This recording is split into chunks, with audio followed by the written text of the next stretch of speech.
ఒక్కసారి ఆశీర్వదించండి. తప్పనిసరిగా మీ ఊర్లో ఉన్న నీళ్ళ సమస్య అయినా ఆ ఎస్సీ కాలనీకి ఇప్పుడే ఇల్లు వచ్చాను నేను వ్యక్తిగతంగా. ఎస్సీ కాలనీలో ఉన్నటువంటి పట్టాల సమస్య అయినా సరే, రోడ్లు డ్రైనేజీలకు సంబంధించిన సమస్య అయినా సరే, మరేదైనా సమస్య ఉంటే కూడా తప్పనిసరిగా దాన్ని తీర్చి ఈ ఊరికి మంచి చేసే ప్రయత్నం చేస్తాను.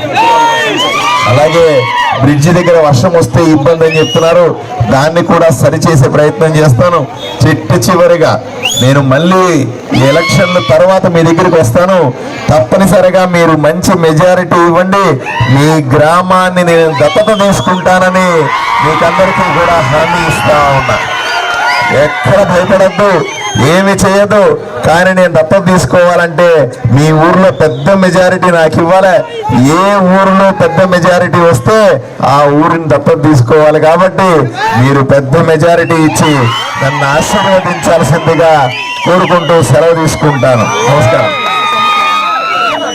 35 సంవత్సరాల నుంచి మన ఎస్సీ బీసీ మైనారిటీ వర్గాల నుంచి అసలు పట్టాల సమస్య గురించి పాముకాటికి గురైన వాళ్ళు చాలా మంది ఉన్నారు.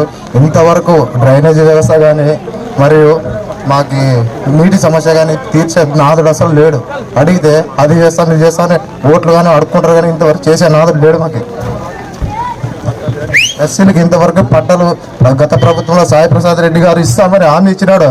కానీ ఇంతవరకు మాకు 5 సంవత్సరాల నుంచి మొన్న ఇంటింటి ప్రోగ్రామ్కి ఇస్తానని ఇంతవరకు మనతో మాటలు కూడా మాట్లాడలేదు. ఇంకా సాయి ప్రసాద్ రెడ్డి గురించి మర్చిపోండి. సాయి ప్రసాద్ రెడ్డి ఇంకా 4 రోజులే ఎమ్మెల్యే. ఆయన గురించి మనకేది, మీరందరూ ఆశీర్వదిస్తే 4 రోజుల తర్వాత నేను ఎమ్మెల్యే. కాబట్టి ఎవరు భయపడద్దు. మీ పట్టాల సమస్య, మీ పట్టాలకు సంబంధించిన సమస్య, ప్రైవేటు భూములంట వాటిని కొని ఇవ్వాల్సిన అవసరం ఉందంట. నేను కలెక్టర్తో మాట్లాడతాను, అధికారులతో మాట్లాడతాను.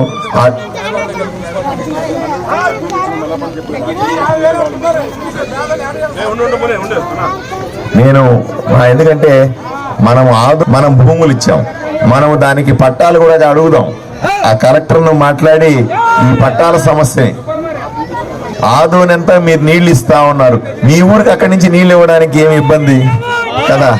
ఇప్పుడు ఆదోనికంతా నీళ్ళు ఇచ్చేది మీరే, మరి ఇక్కడే ఉన్న ట్యాంకులోంచి మీ ఊరికి నీళ్ళు ఇవ్వకపోతే ఎలా? ఏమి ఇబ్బంది పడద్దండి. నేను ఎమ్మెల్యే అయిన వెంటనే నీళ్ళ ట్యాంక్ నుంచి మీకు కొళాయిలు ఇప్పించి అక్కడి నుంచి ఇంటింటికి కొళాయి ఇప్పించే బాధ్యత నేను తీసుకుంటాను.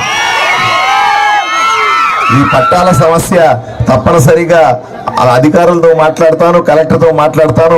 దీన్ని ఏ విధంగా చేస్తే బాగుంటుంది, వాళ్ళు ఓనర్లు ఎవరైతే ఉన్నారో వాళ్ళు డబ్బులు ఇస్తానంటే ప్రభుత్వం దగ్గర నుంచి డబ్బులు ఇప్పించైనా సరే కొని మీకు పట్టాలు ఇప్పించే బాధ్యత తీసుకుంటాం. లేకపోతే ఆల్టర్నేటివ్ ఏముందో కూడా తప్పనిసరిగా పేదలకు న్యాయం చేసే పని మీకు చేస్తానని హామీ ఇస్తా ఉన్నాను. ఎందుకంటే ఈరోజు మీరు ఒకటే గుర్తుపెట్టుకోవాలి, ఇప్పటిదాకా మీకు సైకిల్ గుర్తుకి ఓటేసే అలవాటు ఉంటుంది. కానీ నన్ను గెలిపించాలంటే కూటమిలో 3 పార్టీలు కలిపి పోటీ చేస్తున్నాం. కాబట్టి నన్ను గెలిపించాలంటే కమలం పువ్వు గుర్తుకు ఓటేయాలి. మీకు ఈ ఎన్నికల్లో 2 ఓట్లు ఉంటాయి, 2 మిషన్లు ఉంటాయి. ఒక మిషన్లో కమలం పువ్వు గుర్తుంటుంది, దాని మీద నొక్కేయాలి. ఇంకొక మిషన్లో సైకిల్ గుర్తుంటుంది, దాని మీద నొక్కేయాలి. ఇలా 2 పార్టీలకు 2 గుర్తులకి ఓట్లేసి మీరు గెలిపించాల్సిన అవసరం ఉంటుంది. మీరెవరు కూడా ఆలోచన చేయొద్దు. ఎందుకంటే బసాపురాన్ని కాపాడుకోవాల్సిన బాధ్యత మనందరి మీద ఉంది. ఎందుకంటే ఒక్కసారి కాదు, 2 సార్లు కాదు, 3 సార్లు మీరు ఎమ్మెల్యే సాయి ప్రసాద్కి 2 ఓట్లేసి గెలిపించినారు. మీ ఊర్లో 10 ఏళ్లుగా ఒక్క పనైనా చేసినాడా అని అడుగుతా ఉన్నా. 10 ఏళ్లుగా ఒక్క పని కూడా చేయని వాడు మళ్ళీ ఈ ఊరికి ప్రచారానికి వస్తే ఏం చేయాలా? ఈ చెట్టు కట్టేయాలనా లేదా చెప్పండి? కట్టేయాలా లేదా? అరే ఇప్పుడు ఎమ్మెల్యే అయినావు, మీరు ఓట్లేస్తే ఎమ్మెల్యే అయినాడు, మీరు ఓట్లేస్తే అధికారం వచ్చింది. మీరు ఓట్లు వేస్తే మీసాలు తిప్పుతా ఉన్నాడు, పని ఎక్కడ చేసావు సాయి ప్రసాద్ రెడ్డి అని అడగాల్సిందా లేదా? మళ్ళీ 3 సార్లు ఓట్లేసి గెలిపించినా కూడా పనులు చేయనోడిని అసలు పొలిమేరల్లో ఆపాల్సిన అవసరం ఉందా లేదా? ఆపాల్సిన అవసరం ఉందా లేదా? ఏ మొహం పెట్టుకుని ఊర్లోకి వస్తావు, ఏమడిగి ఏం అర్హత ఉందని నా ఓట్లు అడుగుతావని చెప్పాల్సిన అవసరం ఉందా లేదా? పెద్ద ఆయన నువ్వు చెప్పాలప్పా, పెద్ద మనుషులు న్యాయం చెప్పాలి కదా. మనం ఊరుకుండే కొద్దీ కూడా నేనే గొప్పోడిని, నీ ఊరుకుండే కొద్దీ కూడా నేనే చాలా పెద్ద ఎమ్మెల్యేని అంటే ఎట్లా? ఆడవాళ్లకు మరుగుదొడ్లు లేవంట, ఎంత అన్యాయం ఉంది. నేను నాకు చాలా చోట చెప్తున్నారు ఆడవాళ్లకు మరుగుదొడ్లు లేవని. నేను పోయి అక్కడ చూస్తే 5,000 మరుగుదొడ్లు కట్టించామని చెప్పి బిల్లు చేసి డబ్బులు కొట్టేశాడు ఎమ్మెల్యే. మరుగుదొడ్ల మీద కూడా డబ్బులు కొట్టేసి ఎమ్మెల్యేని నిజంగా మీరు ఏ రకంగా చూడాలో అర్థం చేసుకోవాల్సింది. ఈసారి ఇంకో ఐడియా కూడా ఇస్తాను, ఈసారి వస్తే పేడ కొట్టండి మొహం మీద. మరుగుదొడ్లు కూడా కట్టలేవు, డబ్బులన్నీ తీసుకుని మింగేసినావు. ఇంకా చెప్తున్నానంట, నేను ఎన్నికల్లో ఓడిపోతాను అర్థమైపోయింది. ఎన్నికల్లో ఓడిపోయే సందర్భంలో చివరి అస్త్రం ఏమిటి?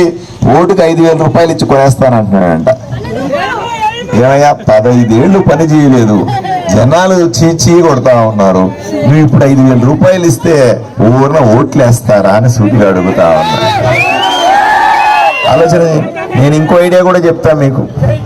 ఆయన 5,000 ఇస్తానంటున్నాడు కదా, మీరందరూ కూడా 10,000 రూపాయలు అడగండి. ఓటుకు 5,000 10,000 రూపాయలు ఇచ్చుకుంటున్నాడంటే ఎక్కడి నుంచి వచ్చినాయి డబ్బులన్నీ? ఆలోచన చేయండి. ప్రభుత్వాలు డబ్బులు మనకు పంపిస్తా ఉంటే వాటిని మీకు చేర్చకుండా కొట్టేసి మూటలుగా ఇంట్లో పెట్టుకున్న డబ్బులే ఈరోజు ఎన్నికల్లో తీస్తున్నాడా లేదా? పెద్ద ఆయన, పెద్దమ్మ నువ్వు చెప్పాలా? నీకు పట్టాలు ఇవ్వకుండా, నీకు నీళ్లు ఇవ్వకుండా, నీకు మరుగుదొడ్లు ఇవ్వకుండా అవన్నీ కొట్టేసిన డబ్బులు కదా ఈరోజు ఎన్నికల్లో 5,000 10,000 పంచుతానన్నారు. అందువల్ల ఆ డబ్బులన్నీ మీవే, ఆ డబ్బులన్నీ మీవే. కాబట్టి 10,000 రూపాయలు ఓటుకు తీసుకోండి, ఓటు నాకేసేయండి. అర్థమైందా? డబ్బులు అక్కడ, ఓటు ఇక్కడ. డబ్బులు ఎక్కడ, డబ్బులు ఎక్కడ, అంతే. ఎందుకంటే మీ డబ్బులే కదా, కొంచెం ఎలక్షన్లో కక్కిద్దాం కొద్దిగా. ఏంపా కక్కిస్తామా? కక్కిచ్చి డబ్బులు తీసుకోండి, 10,000కి తగ్గకుండా ఇవ్వమని చెప్పండి. తర్వాత నాకు ఓట్లు వేస్తే నేను ఎమ్మెల్యే అయిన వెంటనే వచ్చి మీ మంచి మెజారిటీ ఇవ్వండి, పెద్ద మెజారిటీ ఇవ్వండి. నేను చెప్పాను, మెజారిటీ ఇస్తే మీ ఊరిని దత్తత తీసుకుంటానన్నాను. దత్తత తీసుకోవడం అంటే ప్రతి నెల రావాలా? దత్తత తీసుకోవడం అంటే ఇక్కడ 1 రోజు 2 రోజులు ఉండాలా? దత్తత తీసుకోవడం అంటే మీ ఇళ్లలో భోంచేయాల? దత్తత తీసుకోవడం అంటే రాత్రిళ్ళు ఏదో గుడిసెలో పడుకోవాలా? దత్తత తీసుకోవడం అంటే నరేంద్ర మోదీ దగ్గరికి పోయి డబ్బులు తెచ్చి మీ ఊరికి ఖర్చు పెట్టాలా? దత్తత తీసుకోవడం అంటే అక్కడి సమ్మర్ స్టోరేజ్ ట్యాంక్ నుంచి పైప్ లైన్లు దగ్గరుండి వేయించాలా? దత్తత తీసుకోవడం అంటే మీకు బ్రిడ్జి కట్టించాలా? దత్తత తీసుకోవాలంటే అమ్మ అక్కడికి అందరికీ కూడా ఇబ్బంది లేకుండా మరుగుదొడ్లు కట్టించాలా? అయ్యా నేను ఇన్ని చేయాలంటే మీరు నాకు ఓటు ఇవ్వాలనా లేదా అని సూటిగా అడుగుతా ఉన్నా. నాకు మెజారిటీ ఇవ్వాలనా లేదా అని సూటిగా అడుగుతా ఉన్నా. పెద్ద మెజారిటీ ఇవ్వాల్సిందా లేదా అని అడుగుతా ఉన్నా. అమ్మ ఇచ్చేస్తారంట, అమ్మ అక్క మీరు చేసుకోండి, మీరు భక్ష్యాలు రెడీ చేసుకోండి, దత్తత తీసుకొని వచ్చేస్తా ఉన్నా. నేను బ్రహ్మాండంగా భక్ష్యాలు చేసుకొని తిన్నాం, ప్రతి ఇంట్లో భోంచేస్తా, ప్రతి ఇంట్లో పడుకుంటా. దత్తత తీసుకుంటే పట్టాలు నడుచుకొని వస్తాయి, మీ ఇంట్లో వచ్చి పడతాయి. ఏం భయపడద్దు. మీ పని అంతా కూడా నాకెంత మెజారిటీ ఇస్తారని దాని మీదే పెట్టండి. కమలం పువ్వు కనపడితే నొక్కేయండి, సైకిల్ గుర్తు కనపడితే నొక్కేయండి. నొక్కే పనులు మీరుండండి, మిగతా పనులు నేను చూసుకుంటా. అయ్యా నేను ఇక్కడ కూర్చుంటే శ్మశానం దాని అంతకదే ఏర్పాటైపోద్ది. ఏ కంగారు పడద్దండి, టెన్షనే పడద్దు, ధైర్యంగా ఉండండి. మీ ఊరిని బ్రహ్మాండంగా అభివృద్ధి చేసుకొని తమ్ముడు అన్నాడు మోడల్ చేయండి అన్నా అన్నాడు. అయ్యో మోడల్ కదా తాత చేస్తాం, ఏమి కంగారు అక్కర్లేదు. మీరేం పనిలో ఉండాలా? ఓటా మెజారిటీయా? పెద్ద మెజారిటీ ఇచ్చే పనులు మీరుండాలా. అయ్యా ఇన్ని పనులు చేయాలంటే మీ ఊర్లో మిగతా వాళ్ళని కూడా మాట్లాడుకోండి.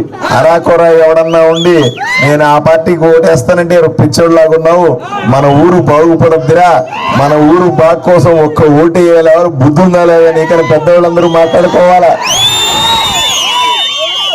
ఊరికి అన్యాయం చేసేవాడికి ఓటేస్తామా, ఊరిని దత్తత తీసుకునే వాడికి ఓటేస్తామా అని మాట్లాడుకోవాలా లేదా అని మిమ్మల్ని అందరినీ కూడా ప్రశ్నిస్తా ఉన్నా. అయ్యా ఊరంతా ఒకటి కండి, ఊరంతా ఒక మాట మీదకి రండి, ఊరంతా ఒక తాటి మీదకి రండి, ఊరంతా కూడా ఒకేసారి ఓటేయండి, ఒకరికే ఓటేయాల్సిందిగా మీ ఊరిలో ఉన్నటువంటి అన్ని పార్టీల జనాల్ని చివరికి వైఎస్ఆర్సీపీ పార్టీ కార్యకర్తల్ని కూడా నేను అభ్యర్థిస్తా ఉన్నా. కలిసి రండి, ఊరిని బాగు చేసుకోవడం తప్ప మీకు ఇంకేమైనా ఘనకార్యం ఉందా వైఎస్ఆర్సీపీ కార్యకర్తలు అని అడుగుతా ఉన్నా. అయ్యా ఊరు బాగుపడుతుందంటే ఊరికి నీళ్లు వస్తాయంటే, అక్క చెల్లికి మరుగుదొడ్లు వస్తాయంటే, పట్టాలు వస్తాయంటే, ఇక్కడ బ్రిడ్జ్ వస్తుందంటే ఓటు వేయలేరా అని మొహం మీద అడగండి. వైఎస్ఆర్సీపీ కార్యకర్తలను ఒప్పించండి, వాళ్ళందరినీ తీసుకొని వచ్చి మీరే దగ్గరుండి ఓట్లు వేయించి పెద్ద మెజారిటీ ఇవ్వాల్సిందిగా తెలియజేస్తూ మీకందరికీ 2 చేతులు ఎత్తి వేడుకుంటూ సెలవు తీసుకుంటా ఉన్నాను.